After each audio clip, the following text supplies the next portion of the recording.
soon here. Okay, I believe we are now live. Well, thank you so much for joining us on Overflow today. Super glad to be able to have you. And looks like my son has just joined. Hello, Shiloh. Hi, Shiloh. I got on my The new star of Overflow. And so glad to have you on Overflow. As always, our goal for Overflow is to be able to process our sermon from the morning before, and to get to talk about how to practically engage with what's going on and how to really live this out in our daily life. And so we have with us Aaron and Pastor Ryan and Pastor Juno and myself. And Pastor Ryan gave the sermon yesterday, so he's going to give us our recap. So take it away. What did I talk about yesterday? No, I'm just kidding. So yesterday was the verse. The main idea from the passage we read was the idea of what Jesus said in verse 23: whoever wants to be my disciple must deny themselves and take up their cross daily and follow me. So we talked about what that meant, and we talked about how the cross at that time was this horrible instrument of execution, and they would often kill groups of like rebels and leave them outside the city for people to see as a warning against rebellion. And ultimately this shows that Jesus is asking us to live a life where we're willing to sacrifice, and I mean, for some people in the biblical times, even willing to die for the faith. And we're called to deny ourselves and to live all in for Jesus. And we're not promised good or easy things in this life just because we're following God or we're Christians. And we talked about how there is a cost, and how there is a cost, like, just as if we pay for, something, when we buy something or we invest in a workout plan, there's a cost to doing that. There's a cost to following Jesus. And that Jesus's grace that he offers us is costly, because he does ask us to do this, to pick up our cross daily and follow him. And that involves giving every area of our life to God. For me, I talked about an example of how I'm really frugal, and especially a few years ago when money was tight, I didn't want to give my money and my anxiety over my money to God, but I forced myself to, in order to like really live into that as a disciple, as a follower of Christ. And it was hard for me. And then, I talked about, I challenge people, what areas of your life are you holding on to sin and you're struggling to give it to God? And talked about how loving one's enemies is a common example of a place that we don't really give that fully to God, because I think most of us don't really love our enemies, and we're not inclined to do that. It'd be really hard to do that. So I use that as an example. I also touched on a little bit of the political realities, and in the context of our loving our enemies from the political perspective, how we as Christians, no matter Republicans or Democrats, should look to love one another and to bring healing to political discourse, and really use and be the light and be the healing factor in that, because we shouldn't be so bitterly divided, because our country is very bitterly divided politically. So I talked a little bit about that. Then I challenge people to find that area of your life that you haven't fully given to God and to give it to him. So yeah, that was the scrambled version that I just went through in my head and looking at my notes again. Yeah, well, thanks for giving that recap. And for those of you listening, if you're interested in the shorter version of the sermon, you can check it out on our app or online. Just kidding. Just kidding. Well, it's like 2 minutes, maybe 3. I'm sorry. Just want to give a special shout out to Monica for joining us live. Thanks for your comment, and thanks for saying hi. Super glad to have you here. Anyways, let's jump in with our icebreaker. You talked to this yesterday, Ryan, about the importance of sacrifice and daily sacrifice, and the mindset that's required in order to follow Jesus. And so, when have we experienced sacrifice in our lives? Times where we've made a sacrifice for something or for someone. Anything come to mind for anyone? Yeah, for me, I think the most obvious thing that jumped into my head is marriage. I've been married for just over 2 years now, and it's really involved a lot of lifestyle changes and me sacrificing certain things and me choosing to not make certain things an argument or a priority that sometimes I might have, and I've just given that up and given up that battle. So I think there was, and I think Sarah's done that. My wife Sarah's done that too. Sacrifice certain things, and it's about compromise. So apart from following Jesus, that's one area that jumps into my mind. Yeah, that's great. Yeah, definitely having kids, especially having 3 young kids. There's a lot of times my wife and I look at each other like, how are we still alive? Like, how are they still alive? And it definitely was a big sacrifice to have kids, but also a huge blessing. That's totally worth it. But I often daydream of like what I could be doing if I had no kids, if I just did my own thing whenever I wanted to. And so definitely a big sacrifice. And I think the other thing that comes to mind is anytime I've purchased anything big, having to save up for that, say no to other things that I wanted to get in order to really save up for something that was greater. And just the discipline of delayed gratification, knowing that something better is coming, I think is really difficult, especially in this just culture where it feels like everyone can get like whatever they want, just charge it on the card or just get whatever you need. So the discipline of delayed gratification, I think, is big, and the sacrifice of saying no to this Starbucks drink or this eating out or this experience or whatever it is so I can save up for something special. Yeah, I would say for me, there were 2 things. One is in college. Way back then, I'm thankful I can remember that far back. I was saving up for a camera, and yet all my friends would be going out for pizza. And so I would still go out after the games and stuff, but I just wouldn't eat. And when I'd participate in all the conversations, but I remember just cutting back wherever I could, because I think it was $220 for the camera. And so back then that was a ton of money, but I would walk around campus like this, thinking one day I'll have my camera, and that's how I got to look at things, And so many people would start to mock me, and do this. So that was I just remember doing that. And then I finally saved up for the camera and got it. And I loved it. And then secondly would be, obviously, I think for caregiving when my wife was sick, and also when we got Mackenzie. But I probably would have to go back to when Bonnie was sick. It's just like everything changes. And it's really not about me.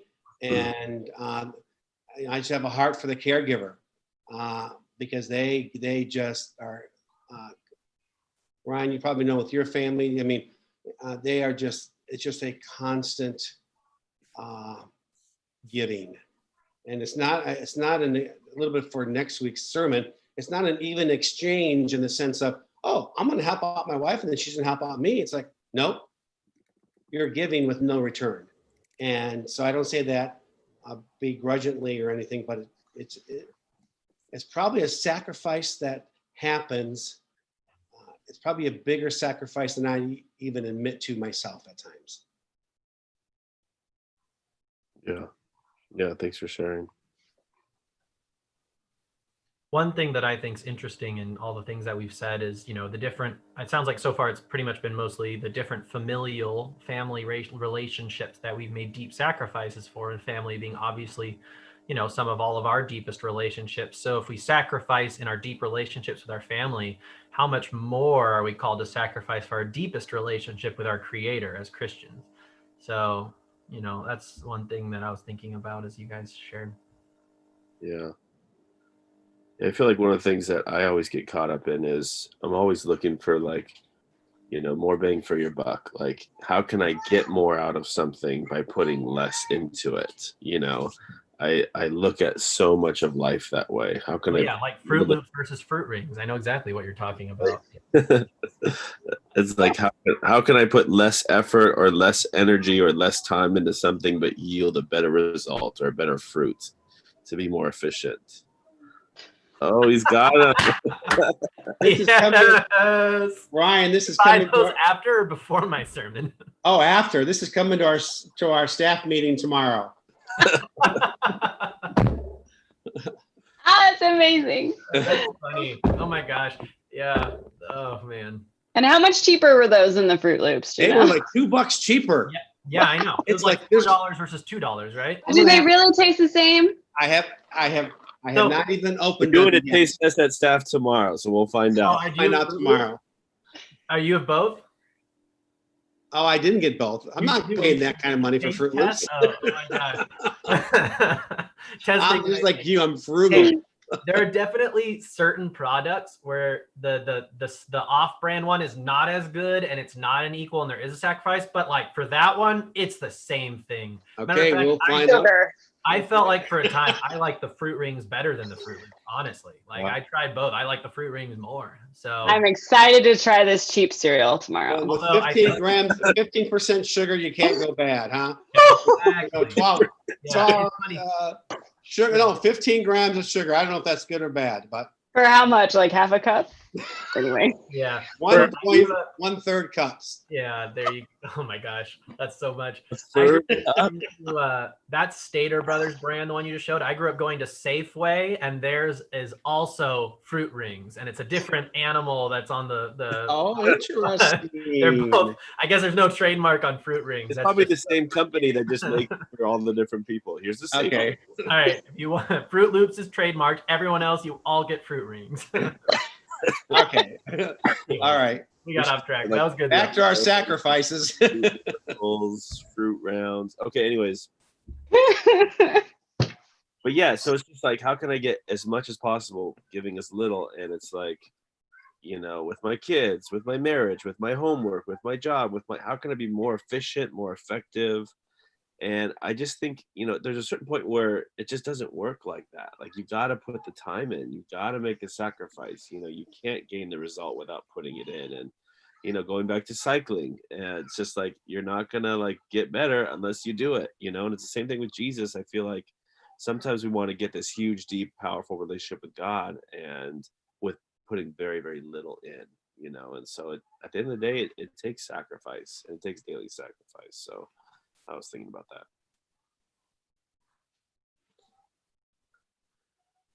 Okay, should we jump to the questions? Just do it. Okay. Number one, so why do we think that Jesus chose to say that a disciple must take up their cross daily? What is the significance of the cross, and what does it mean for our daily lives?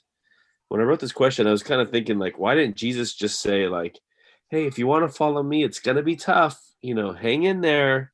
You might have to make some hard choices some days. Instead, he like chooses the cross and crucifixion, like the most brutal way to die, and says, he points to that and says, that's what it takes to follow me. So it's just kind of, what do you think about that? What does that mean for you in your daily life, and how do you relate?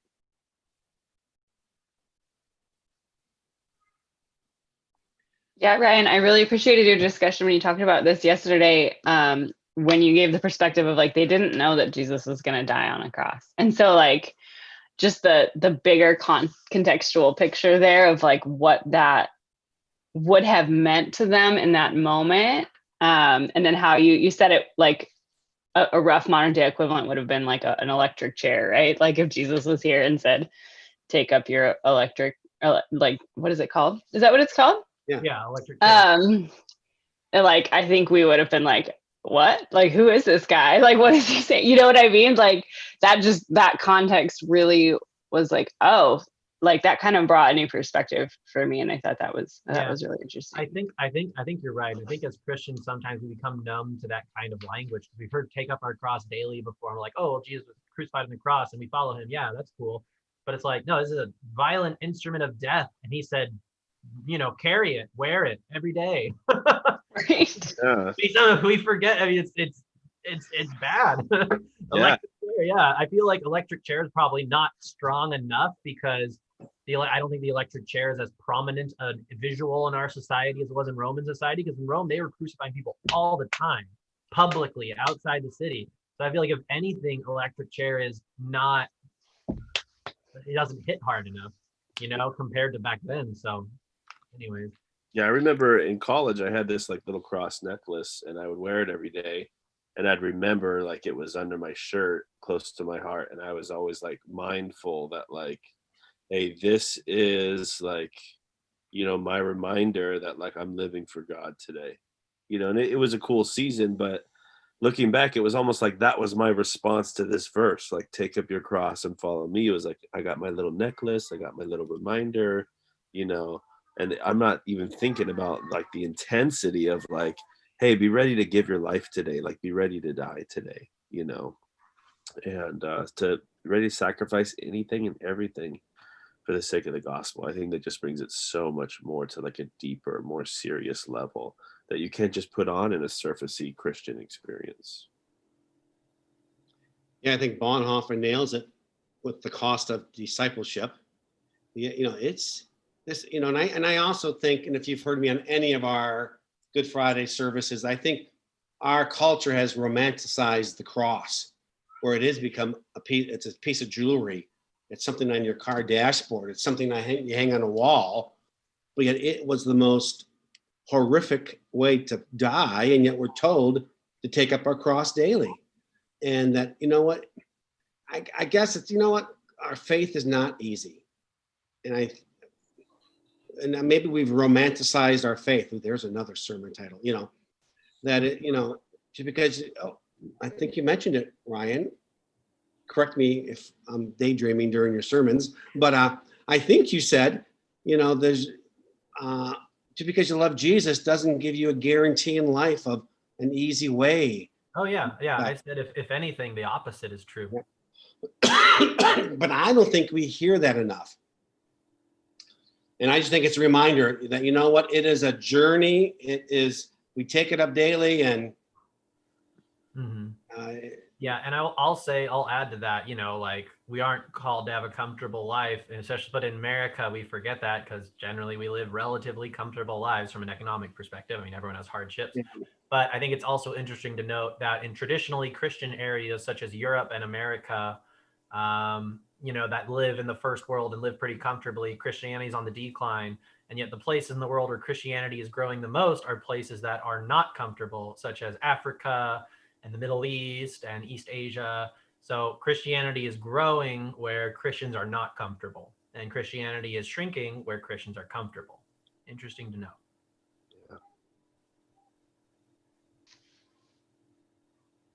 That kind of brings us to our second question, which is sort of a follow-up, and that's how can we daily live kind of in this way that Jesus is talking about when we're called to take up our cross and follow him? Hey, isn't there some famous book out there called The Way of the Cross? Yeah. I thought so. Look it up, who that's by. Yeah. I guess, and maybe, and is it that so many of us have formulated our faith to a Sunday only experience? And I got to get to church. Some of my friends from a different tradition, they're like, the guilt that is placed upon them to show up at church, and it's like, it's not even that. It's like, what are you doing in between those Sundays to take up the cross daily and live out our faith with our kids, with our spouses, with our friends, my neighbors, the people that, I'll leave it at that. Yeah. Who we interact with, living so close to the church. This is my first time doing that. Usually I'm 30 minutes away, a car drive away, 20 minutes. And so now when I'm interacting with people in the service industry, let me phrase this properly, I'm thinking, you know what? I need to respond in a Christ-like way, because I don't know if these people go to our church or if they have seen me in some other praying at the city council meetings. It's like, I need to be appropriately assertive, but not a jerk, put it that way. And I don't think, so I just, whoever I'm treating, I am just trying to give them the benefit of the doubt, but also not to be railroaded on whatever the subject may be. But anyway, I don't know if that makes a difference, but I'm a lot more conscious of what I say and do, living so close to the church. I don't know if that answers that question or not. It's just more, it's more in my mind. I'm just much more intentional about it. More conscious. I'm much more conscious of it.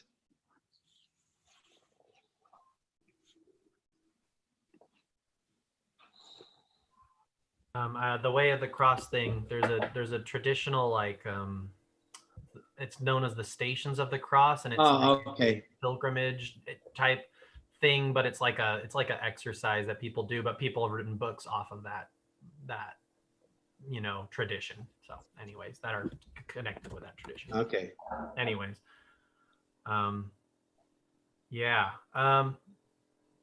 Answering the question, how can we live daily in a way that is taking up our cross to follow Jesus? I think it's just living sacrificially. And I think like one thing for me is like I've recognized how often that my own impulses are sinful, whether it's money, whether it's when I'm frustrated, whether it's lots of other things that come in life, and I really think self-denial is a lot of denying your own impulses, denying your own desires, denying the things that sometimes come naturally to you, because it's natural to be angry, to lash back, and yet we're called to love our enemies and we're called not to lash back.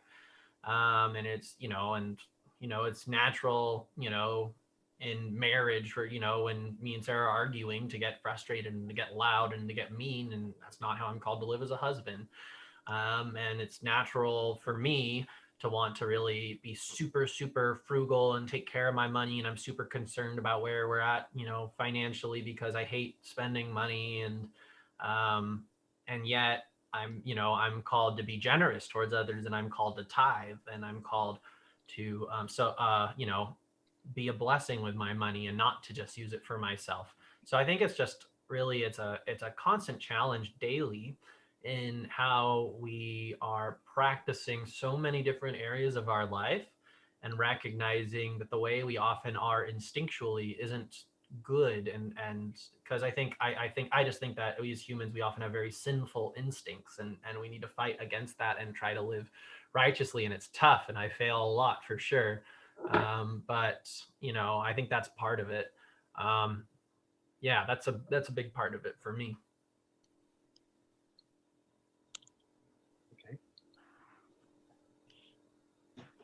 Yeah, I think even just for starters, you're talking about this, but just the idea of a daily reminder. If we wake up every morning and say, like, okay, God, my priority today is following you. My priority today is walking with you and obeying the life you've called me to live. That is most important, and I'm going to make you a priority today, and I'm going to make obeying you a priority. And reminding ourselves daily that, almost recommitting to that every day, and making sure that we are setting that up as most important in our life. And second is just being aware that it's going to come at a cost. And so following Jesus today is going to cost us something. It might cost us time. It might cost us resources. It might cost us, relational opportunities or advances at work or whatever it is. But we're going to have to make some decisions today that a follower of Jesus is going to have to live differently than the way that most everybody lives. And I think every day we're going to be confronted with situations, opportunities, experiences where we have to make some decisions. And that decision is going to change based on if we're really trying to honor God with how we're living and what we're doing. And so how we treat our family, our kids, our spouse, our friends, our coworkers, when we're presented with opportunities, there's so many moral questions throughout a day, or just opportunities to connect with people or pray with people. And just to have that reminder every day, like following Jesus is a priority and it's going to cost something, I think is just a really good, helpful place to start. The other thing that's really been coming to mind is, I kind of put here, like, don't die for foolishness. And what I mean by that is I think some people take this verse and they twist it a little bit, and they use it as a justification for making poor choices. And what I mean by that is I've seen some people who are like, I'm going to talk about God at work, and I'm going to represent like what I believe, and I'm not going to hide, and I'm not going to be like ashamed of that. And on paper, like, that sounds like something I'd want to support. Like, yeah, like, definitely share your faith and definitely let people know. But it's like, as I hear more of their story, it's like they're like, plastering like things all over people's, the bulletin board, or they're like always bugging their coworkers, or they're like rude or aggressive, or they're shaming and how they're like going about sharing their faith. And so I'm not saying that that's everybody, but I've just seen some people who have shared their faith or stood up for Christ and what they thought was good, but was really a very unchrist-like way and method and attitude, but justified it by like, well, people are going to hate me and they're going to revile me and they're going to persecute me because I'm standing up for my faith. And it's like, they might be, but sometimes they might just think like you're a jerk to everybody. So nobody wants to hear like your faith in Jesus because you are the most dishonest person, or you're always trying to get by without doing enough work, or whatever it is. And so I just want to caution us to be self-reflective and self-aware enough that we don't use this passage to justify like immoral behavior or a lack of character or like ungodly behavior. Just because we like have a fish on our bumper doesn't mean that like our driving is the best, and a lot of times it's like those drivers, the ones with like the Christian license plate, that's like a horrible driver and that cuts people off, and you're just like, people are honking at you not because they're mad about your license plate about Jesus, but because you're a jerk on the road. And so I just think it's important to be evaluating ourselves and to make sure that we are expressing our faith in Christ in a Christ-like way that is honoring to God in every degree and dimension.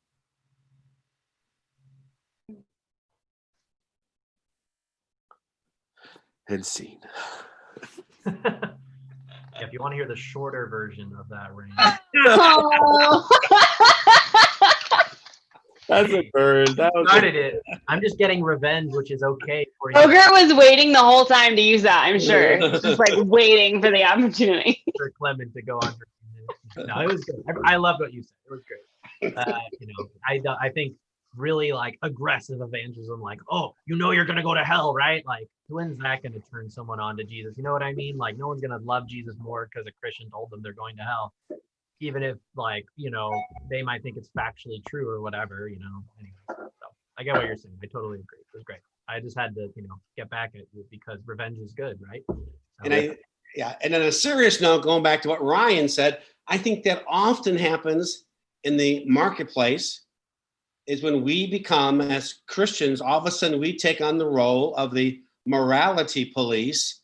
And when we get into the do's and don'ts and start critiquing everybody else, but yet going back to what Ryan said, our work is shady, our behavior is questionable, our attitude is not the best.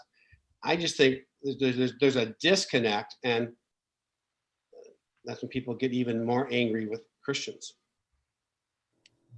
I think one brief thing I'll say off that is, for me, as a Christian, I spend a lot more time thinking about the ways that I need to live better and follow Jesus better and love Jesus more with my actions than I do spend thinking about that for other people. Because it ultimately starts with me. And as a pastor, any of us as Christians are an example for Christ in some way. And for me as a pastor, that's true as well. And I want to be setting the right example, and that's where I need to start. I don't try to spend a lot of time thinking about how other people are being really bad or not living up to it or whatever, but Mm-hmm.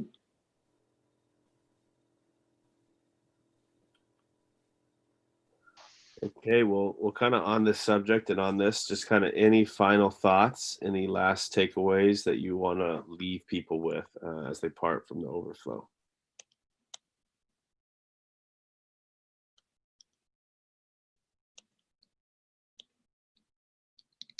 Well, I think, again, as I reflect on it all, it really does come down to being intentional, to being mindful. And even, Bonhoeffer's title, the cost of discipleship. And, if there are just some things I don't do or I shouldn't do, and I'm not sure I like that word should, but there are just some things that we don't do because we love Jesus, or how we treat others.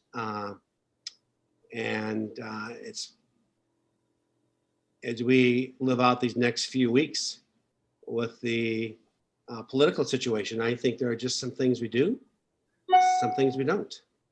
Anyway, but Yeah. Not easy. It's not an easy cross to bear most of the time. Yeah. It's not. Yeah, I like what you said there, Juno. Even just like, needing to take time to evaluate our life. It's just like, am I making the right choices? Am I making the best use of my time? Is this really who I want to be and how I'm living? And I think that we need enough time in our schedules to be able to evaluate those things and to be able to reflect. I think the part that stands out for me the most is just the word daily. Just the idea of every single day acknowledging God, expressing his priority in your life and your desire and willingness to make him first. And I think if we can do that, that's a big step in the right direction.